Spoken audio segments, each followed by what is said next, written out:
Baik, bismillahirrahmanirrahim. Assalamualaikum warahmatullahi wabarakatuh. Salam silaturahmi Fosma.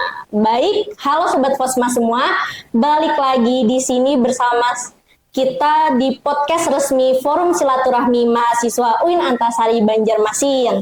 Baik, pada episode kali ini kita mungkin berbeda ya dari episode-episode sebelumnya. Kita akan membahas tentang lebih internal nih, tentang selayang pandang Fosma sendiri. Entah itu dari sejarah terbentuknya organisasi Fosma ini, terus juga perjalanannya dan beberapa tantangannya sampai Fosma berada di titik sekarang ini.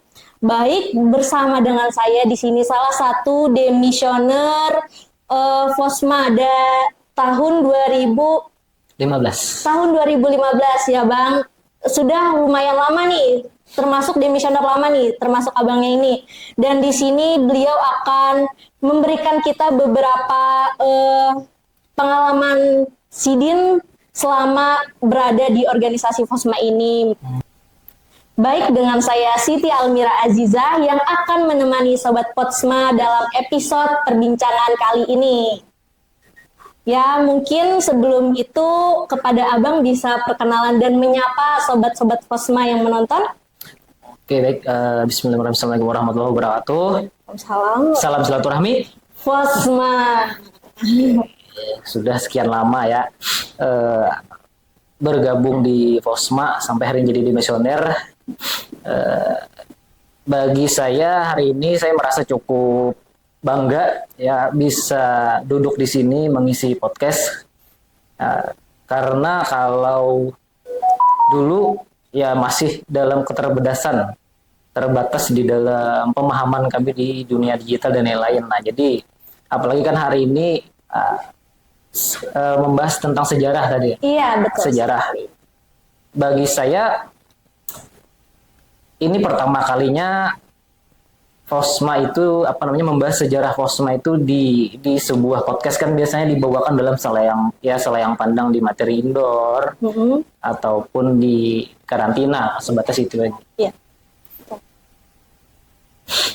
Ya, lanjut langsung saja kita ke pembahasan inti. Dari sini mungkin di awal pembahasan kali ini kita mungkin bisa deh di awal Pian ceritakan aja gimana motivasi Pian bisa mau ikut bergabung dengan Fosma kala itu. Oke. Waktu itu tahun 2015 kan saya masuk kuliah di IAIN, kan dulu namanya IAIN. Ya, betul. Institut Agama Islam Negeri Antasari Banjarmasin. Belum menjadi Universitas Islam Negeri Banjarmasin. 2015 saya mengenal Fosma itu melalui kakak pembimbing, dulu bahasanya kakak pembimbing. Nah, nama kakaknya itu Siti Rohana. Kak Rohana ini Fosma di tahun 2014. Nah, jadi kakak pembimbing. Nah, waktu itulah dalam masa-masa ospek, kan dulu namanya ospek, kalau sekarang PBAK.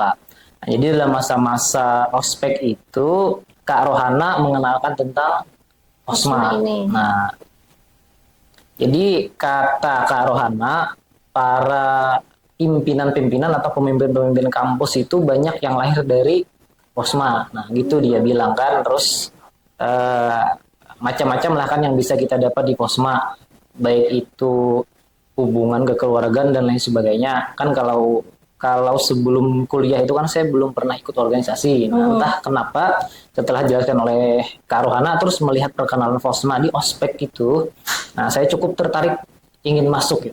Entah apa yang nantinya, tapi bagi saya saat itu merasa sepertinya akan asik. Nah itu. Oh, jadi itu salah satu alasan gara-gara ada yang menawarkan nih. Ya. Dan kenapa lebih milih Fosma, bukankah saat itu ada organisasi ormaba lain? Itu memang ada, tapi waktu itu karena saya kenalnya langsung dari pengurus waktu itu kan Kak Rohana, ya udah taunya Fosma aja. Nah, taunya Fosma aja. Jadi yang memilih Fosma. Nah, waktu itu kan juga masih di banyak mahasiswa di tahun itu banyak mendengar bahwa Fosma itu anak emasnya Dema. Nah, itu yang membuat kami penasaran kenapa jadi disebut anak emas dan lain sebagainya. Milihlah Fosma kemudian. Oh iya.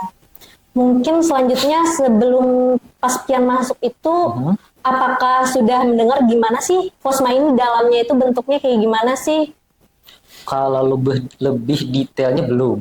Oh belum. Ya, karena itu tadi mungkin karena rasa penasaran bagaimana rasanya ikut organisasi juga kan. Terus karena itu tadi karena dorongan kakak pembimbing dan lain-lain, ya ikut. Oh iya.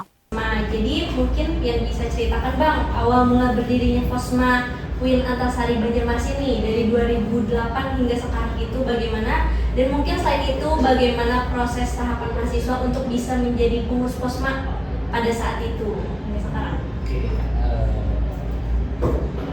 dulu ya kenapa Fosma ada?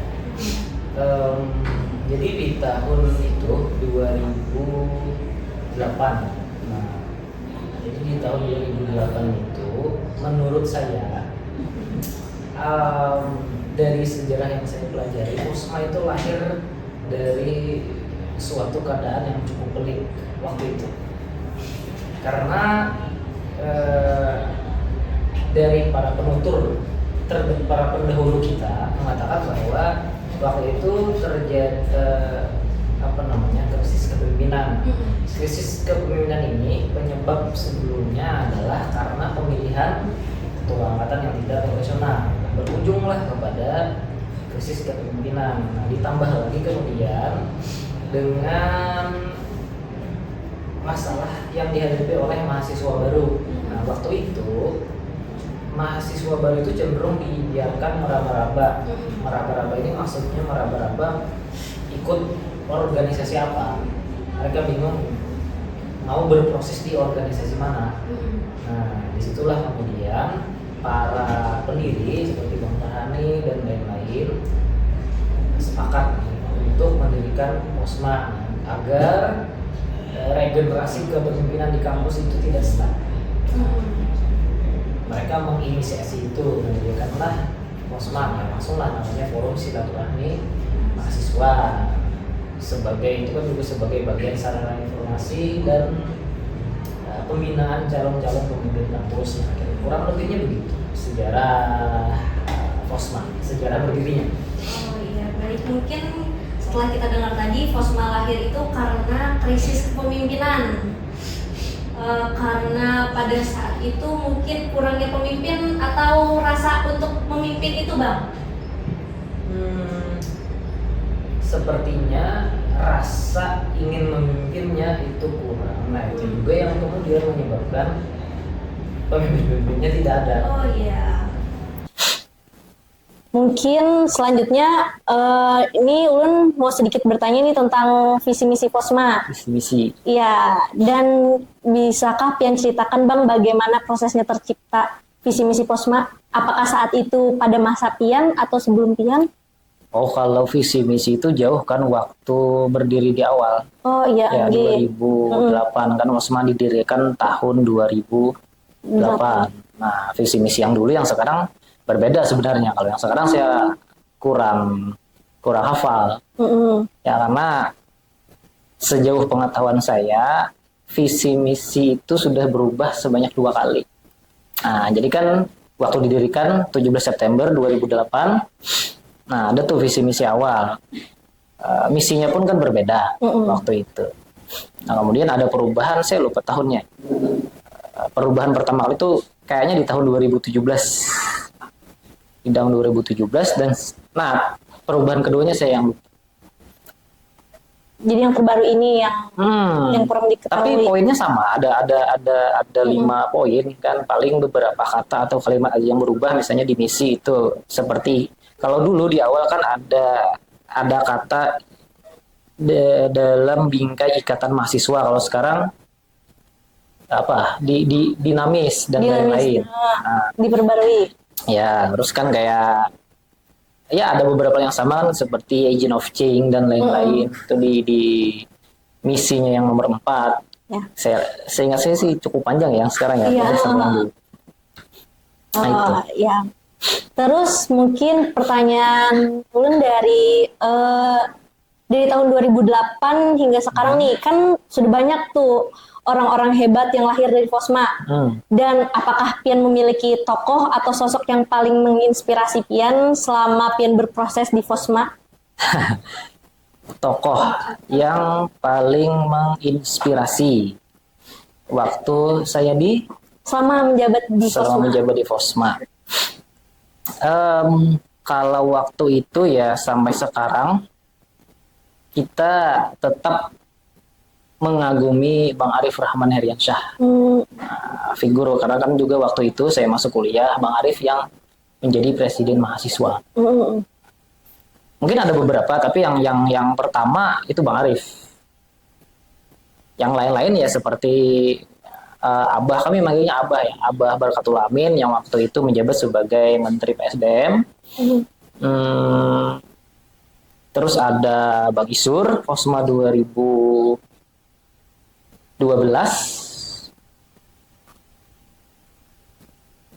Kayaknya 3 itu. Oh, 3 itu. Baik. Dari 3 sosok tersebut, apa sih yang Pian bisa ambil pelajarannya? Mungkin beliau ini kenapa gitu bisa jadi menginspirasi Pian? Oke, kita pertama bahas Bang Arif ya. Bang Arif, jadi saya melihat sosok Bang Arif itu adalah orang yang percaya diri tampil di hadapan orang banyak. Nah, saya ini kan dulu sebelum masuk Fosma, saya termasuk orang yang introvert. Nah, saya berdiri di depan orang banyak itu, terkumpul di depan orang banyak itu ya cukup terganggu sebenarnya. Nah, tapi kan karena sudah masuk di organisasi, mau tidak mau, ada yang mesti dirubah. Nah, mau tidak mau kita harus berubah. Nah, jadi melihat sosok Bang Arif tampil di depan orang banyak dan sebagainya, terus public speak-nya cukup bagus dan lain-lain. Nah, dari situlah saya mengagumi Bang Arif di sisi itu. Kepercayaan dirinya dan public speaking yang bagus. Nah, kalau Abah Barkatullah Amin, ini lebih kepada wawasan. Nah, wawasan Abah Amin itu bagi saya sangat luas. Nah, sama kan seperti itu yang di logo Fosma, pita. Nah, pita itu kan maknanya itu berwawasan luas. Nah, Abah Amin itu ada di situ. Nah, jadi saya mengagumi Abah Amin karena wawasannya cukup luas. Sampai hari ini pun kan saya masih bertemu dengan Abah Amin, banyak tuh kegiatan beliau dalam karya ilmiah. Nah, saya pengennya juga begitu. Kalau Bang Isur, Bang Suryansah, kalau saya nggak salah ingat, Bang Isur ini lebih kepada dia orang yang cukup sistematis dalam merangkai sebuah kegiatan. Menurut saya begitu. Sistematis dan lain sebagainya. Terus pokoknya perihal administrasi kalau bersama Bang Isur itu mesti rapi dan lain sebagainya. Nah, saya belajar itu dari Bang Isur. Dari situ saya kagum kalau perihal administrasi ya Bang Isur. Oh iya. Baik, jadi dari tokoh-tokoh yang menginspirasi Abang selama di situ, jadi selama Abang di Fosma nih menjabat, mengemban amanah di situ, apakah dapat nih nilai-nilai berharga yang Pian dapat nih di Fosma, di wadah Fosma ini? Nilai-nilai berharga selama menjabat di Fosma. Oke, selama berproses di Fosma ya tahun 2015 kan waktu itu saya diberi amanat oleh Bang Arif sebagai ketua bidang pendidikan dan kemahasiswaan. Nah, dulu kan namanya bidang pendidikan dan kemahasiswaan. Nah, kalau sekarang namanya pemberdayaan kemahasiswaan. PK. Ya itu. Apa pemberdayaan? Kemahasiswaan. Pemberdayaan kemahasiswaan itu namanya ya. Pendidikan dan kemahasiswaan kan dulu. Nah, jadi selama 1 tahun di sana, jadi terhadap 3 tokoh tadi, saya selalu belajar terus dan menerus. Nah, karena kan waktu itu mereka bertiga itu masih menjabat sebagai anggota Dewan Eksekutif Mahasiswa di 2015-2016. Nah, jadi kan cukup sering bertemu, jadi selalu sharing. Nah, sharing sama Bang Arif kan untuk melatih public speak, bagaimana tampil di hadapan orang banyak, dan sebagainya untuk mengurangi rasa gugup. Nah, kalau gugup itu kan tampil di hadapan orang banyak tidak mungkin hilang sama sekali. Tidak mungkin hilang sama sekali, tapi untuk mengurangi aja. Bagaimana kita mengatasi rasa gugupnya, itu sama Bang Arif. sama Abah Amin kita selalu tukar pikiran dan lain sebagainya dari dulu sampai sekarang sebenarnya. Kecuali waktu Abah Amin itu kuliah S2 di Jogja. Makanya dari dulu sampai Abah Amin balik lagi kan kuliah di Jogja, nah, selalu bertukar pikiran dan lain sebagainya. Pokoknya membahas hal-hal yang bernuansa karya-karya ilmiah. Kalau Bang Isur sama Bang Isur kan kayaknya saya habis-habis di administrasi aja, dan ada sedikit apa namanya desain. Nah itu iya. ya ada sedikit belajar desain lah sama Bang Isur. Setelah itu saya sudah sampai hari ini sudah tidak ada komunikasi lagi sama Bang Isur, memang hilang komunikasi. Kayaknya hampir semua sih dari kami angkatan kami 2015 dan seterusnya memang sudah tidak ada kontak sama Bang Isur. Jadi sudah tidak ada lagi pertemuan ataupun komunikasi secara online. Itu sih yang didapat selama di Fosma, yang sampai hari ini pun kan ya sebenarnya selain hal itu juga kita dididik sama Abah Amin terutama perihal adab dan lain sebagainya, bagaimana menghormati senior dan lain sebagainya, bagaimana berkomunikasi dengan senior dan sebagainya. Nah, itu sama Abah Amin cukup banyak juga, dan ya saya merasa saya ada perubahan terhadap itu, karena kalau kata Abah Amin maupun Bang Arif, saya termasuk kader yang belum punya adab waktu itu. Kalau sekarang sudah ada perubahan. Iya. Berarti setelah masuk Fosma ini sangat besar perubahannya. Ya, sangat besar. Itu sangat besar pengaruhnya terhadap diri saya pribadi. Ya, baik. Lanjut ke pertanyaan yang selanjutnya saya pertanyakan di awal tadi, Bang. Tadi bagaimana untuk proses tahapan mahasiswa bisa menjadi pengurus di Fosma pada saat itu hingga saat ini? Apakah ada perubahan atau tetap sama-sama aja tahapan-tahapannya itu? Oke. Proses atau tahapan bagaimana kemudian mahasiswa baru bisa menjadi pengurus atau fungsionaris. Nah, sejauh yang saya tahu, waktu tahun 2008 itu ya, di awal-awal pembentukan Fosma. Jadi ada yang namanya mahasiswa terbaik. Nah, mahasiswa terbaik ini kan yang saat pelaksanaan ospek tahun itu. Nah, dipilih mahasiswa terbaik, baik itu di tingkat institut maupun di tingkat fakultas. Nah, pokoknya semua fakultas diambil. Nah, langsunglah itu dibentuklah. Setelah terkumpul kan mahasiswa terbaik tadi, dibentuklah forum silaturahmi mahasiswa. Di awal, kalau kita tahu kan atau di dalam PowerPoint ataupun file itu kan tulisannya ketua umum pertama itu Bang Abdul Wahid. Nah, kalau di sana sebelum ada nama Bang Abdul Wahid, sebelumnya itu Abang Zainal Mutakin dulu dari Fakultas Syariah. Tapi kemudian karena ada beberapa problem dan lain sebagainya, Bang Zainal Mutakin mengundurkan diri, diangkatlah Bang Abdul Wahid sebagai Ketua Umum Fosma tahun 2008. Nah, itu kalau pertama kali terbentuknya Fosma, proses untuk orang menjadi fungsionaris ya begitu. Diambilnya dari mahasiswa baru. Nah, baru ada yang namanya seleksi sedikit-sedikit itu di tahun 2010 ke 11. Nah, 2010 berarti angkatannya Bang Abai. Nah, itu 10 ke 11. Jadi melalui screening test, seingat saya screening test aja sih, screening test jadi pengurus. Nah, belum ada lagi yang namanya kalau kita sekarang kan screening test, indoor, karantina, outdoor. Nah, saya lupa indoor itu dimulainya kapan. Tapi kalau waktu saya masuk, indoor itu sudah ada. Jadi screening test, indoor, outdoor.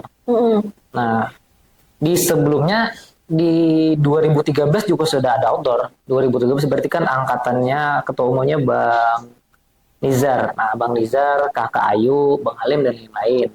Itu saya lihat ada foto-fotonya. Ada foto-foto outdoornya. Nah, 2013. Sepertinya juga ada indoornya dulu.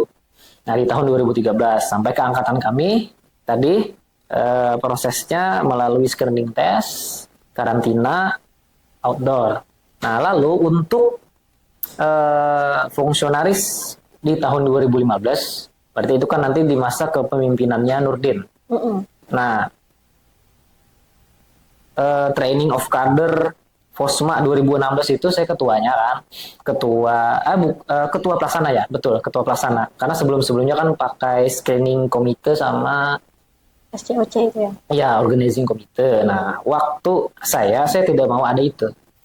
Saya tidak mau ada itu karena saya tidak ingin dicampuri dalam pelaksanaan training of kader itu dicampuri oleh orang-orang yang bukan dari Fosma. Nah, jadi supaya semuanya segala keputusan di dalam pelaksanaan training of kader itu saya terus sama Menteri PSDM, dan itu aja. Nah, jadi waktu kami menjadi panitia training of kader, disitulah kemudian kami sepakat menambah suatu proses sebelum ke outdoor. Nah, itulah yang kemudian kita sebut sekarang namanya karantina. Nah, jadi pertama kali angkatan Fosma yang ikut proses melalui karantina itu ya Fosma 2016. Nah, sampai kalian yang sekarang. Nah, makanya sekarang jadi 4 proses. Screening test, indoor, karantina, outdoor. Ya. Nah, kenapa kemudian kami adakan yang namanya karantina itu?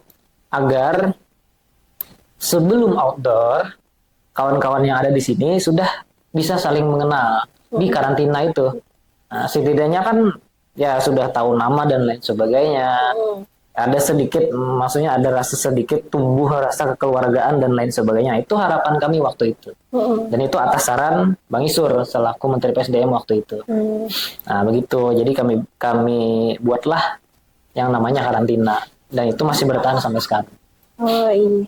Jadi ada 4 tahapan ya untuk menjadi pengurus Fosma ini, dari screening test, terus indoor, karantina, dan outdoor. Ya. Baik, mungkin dari sudut pandang Pian nih Bang, seberjalannya waktu ke waktu, perubahan signifikan apa yang menjadi perhatian khusus dari Bang Radiat di Fosma ini? Perubahan signifikan untuk Fosmanya? Kalau dari dulu, Fosma kan ya, kalau di waktu kami ya, di waktu 2015 itu kan tentu tantangannya berbeda dengan yang sekarang. Kalau dulu kan waktu masih masa-masa misalnya transisi digitalisasi dan lain sebagainya. Paling kan waktu itu dibanding hari ini, kalau yang hari ini saya rasa Fosma yang sekarang cukup bagus beradaptasi dengan kemajuan zaman. Nah, kan sampai ada ini podcast dan sebagainya. Kalau dulu memang sepertinya kami kurang nonton YouTube. Kayaknya podcast itu sudah ada dari dulu kayaknya. Tapi karena kami kurang nonton YouTube dan sebagainya, jadi kami tidak tahu yang namanya podcast itu dulu. Dan belum kepikiran juga. Apalagi kan kalau dulu alat-alat yang kayak gini kan cukup mahal. Nah, itu sih waktu itu dulu itu kan perihal adaptasi dan lain sebagainya. Nah, terkait program pun saya rasa ya dari yang dulu sama sekarang juga ya itu ada kemajuan. Ada kemajuan terkait program dan lain sebagainya. Terutama kegiatan, entah itu kegiatan-kegiatan keagamaan atau minat bakatnya dan lain sebagainya. Nah, ini kan kayak podcast ini suatu pembaharuan. Saya kurang tahu sih kalau di angkatan sebelumnya apakah juga ada pelaksanaan podcast atau baru di angkatan ini, saya lupa. Tapi ini suatu pembaruan bagi saya itu. Jadi itu salah satu perubahan yang signifikan selama di tahun saya 2015 sampai sekarang. Itulah beberapa ya. Iya. Baik, mungkin selanjutnya Pian punya harapan yang besar terhadap perkembangan untuk regenerasi Fosma di masa yang akan datang. Harapan Pian kepada Fosma-Fosma yang akan mendatang seperti apa, Bang? Harapan kami ini berarti saya berbicara ya bukan atas nama saya pribadi, atas nama semua demisioner. Nah, jadi atas nama semua demisioner Fosma dari tahun 2008 sampai demisioner-demisioner yang baru. Harapan kami, baik itu kepada kawan-kawan yang sekarang masih menjabat sebagai fungsionaris, maupun nantinya yang setelah kalian, jangan lupa bahwa kalian ini bukan memegang rumah yang kecil. Karena Fosma itu tadi seperti yang saya katakan, bukan lahir dari keadaan yang mudah. Tidak lahir dari keadaan yang mudah. Rumah kita ini rumah yang besar. Nah, dari sini jugalah, dari rumah kita inilah kemudian lahir banyak para pemimpin-pemimpin, baik itu di internal kampus maupun nantinya di luar. Kan sekarang kalau di angkatan saya itu seperti Muhammad Rizali misalnya di Posma 2015 kan sekarang dia sebagai anggota DPR di Hulu Sungai Selatan. Nah itu, jadi kan tidak hanya Rizali ini menjabat sebagai pemimpin di kampus, yang waktu itu kan dia pernah sebagai ketua umum OKM olahraga 2 periode, kemudian jadi presiden mahasiswa 2019, nah sampai sekarang di menjabat sebagai anggota DPR Hulu Sungai Selatan Kandangan. Itu salah satu lah. Maksud ya itu tadi lahirnya pemimpin-pemimpin kita di kampus itu kan ya jangan stuck implementasinya di kampus saja. Itu tadi sih harapannya. Jangan lupa bahwa rumah kita adalah rumah yang besar dan tolong jaga nama baik organisasi. Iya, baik. Berarti Fosma ini tidak hanya di lingkup kecil kampus saja sebenarnya, tapi sebenarnya sudah berimpact ke hal eksternal juga, kayak gitu. Oh ya, baik. Mungkin menurut Bang Radiat nih, apakah ada hal-hal yang perlu ditingkatkan untuk fungsionaris dan bagi regenerasi selanjutnya? Hal yang perlu ditingkatkan bagi fungsionaris. Oke.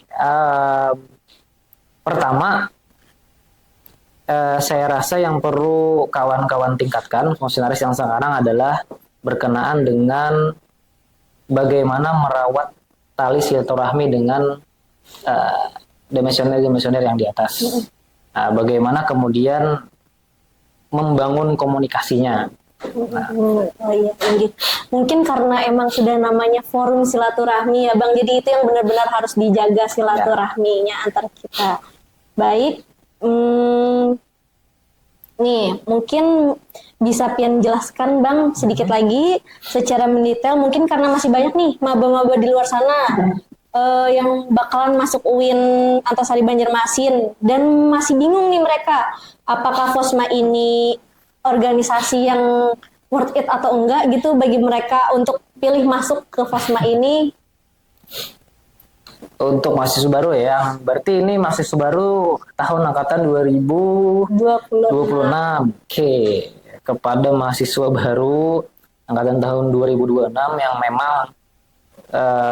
yang memang ingin berproses atau yang sekarang masih bingung nantinya setelah masuk kuliah mau masuk organisasi mana, bagi saya Fosma itu masih cukup worth it untuk menjadi tempat atau wadah berproses, belajar dan lain sebagainya.